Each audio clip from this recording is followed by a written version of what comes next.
All right, welcome back, guys. We're live at Black Tech Week. We're talking to amazing entrepreneurs, and we have a great one for you guys. We have Kim Lewis, CEO of CurlMix. Kim, I want to ask you a few questions and just get a quick background story on how you founded this wonderful company. I know I was exposed to your brand by watching Shark Tank. That's one of my favorite shows to watch.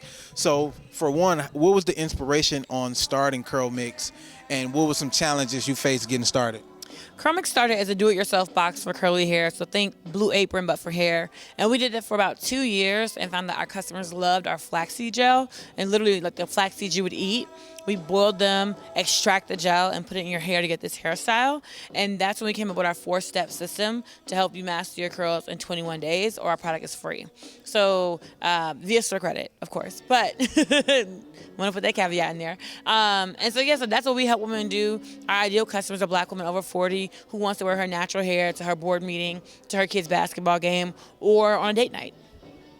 All right, now finding your unique customer, what are some things you do to talk directly to your customer? Because a lot of times when I talk to new entrepreneurs, that's their biggest problem, is trying to find the right language to talk to their specific customers. They're usually trying to talk to everybody. So how did you guys find your target audience? One of the things I did was I looked at who was buying, and I got them all in a Facebook group. A Facebook group is one of the cheapest things you can do right now. And when you launch the Facebook group and they're all in it together, then you can see who your ideal customer looks like. And when they start talking about things that are outside of your brand, that's the best, because you know you're building a community. And see the commonalities, right? I got all my best customers in a room recently, and they were doctors, lawyers, accountants, Black women over 40, very wealthy. And I was like, oh, that's the CurlMix customer. So get them in the Facebook group. That's the cheapest way to do it. And then as soon as you can, get them in a room. It don't have to be a lot of people. You don't got to spend a lot of money, but get them in a room so you can see everybody. Now, you just spoke on the stage, and it was phenomenal. Now, you said 100% of your business is online. So what do you say to new entrepreneurs who maybe feel like they need their big break to get in that Target or to get in one of those stores? You're doing all of this online. So what would be your advice to someone who wants to duplicate what you're doing, build a community, and have a great product and solely sell it online? Because you know that is where you can build that direct to customer relationship. So what would be your suggestion for that? My suggestion is that retail will always be there. People don't realize this, but retailers need businesses like us to bring our customer base into that retailer. We are their customer acquisition cost. However much money they're losing on our deal is going to bring that customer into their store. Because a CurlMix customer is not only going to walk into a Target and buy CurlMix. She's going to pick up some diapers. She's going to pick up some formula. She might pick up an eyebrow pencil, or she might pick up a new T-shirt. And you know, you can walk into Target, you spend $500, $1,000 easily, but you came in for one thing.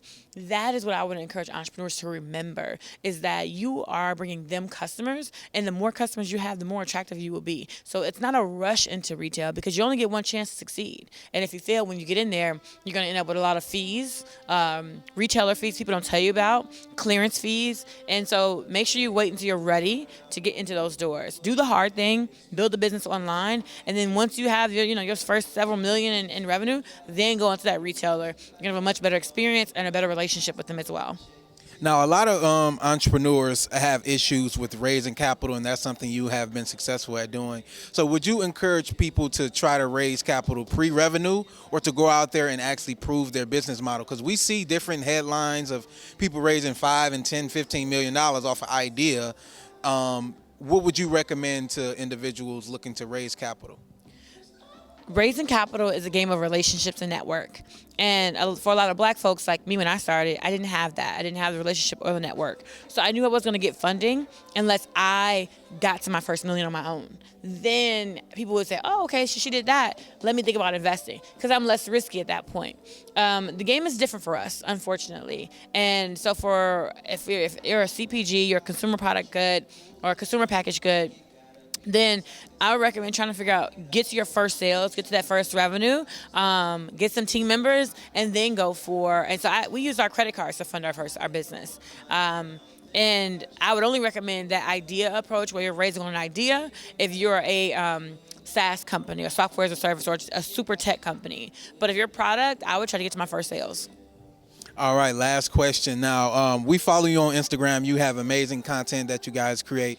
What advice would you give to new content creators and entrepreneurs who are looking to convert those followers over to actual customers to gain that data and that customer relationship? Because that's the most important.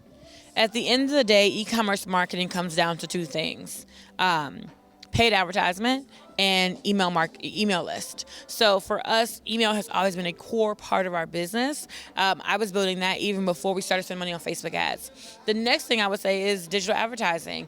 It's one of the easiest ways to scale as long as you know exactly who you're talking to and you can spend efficiently.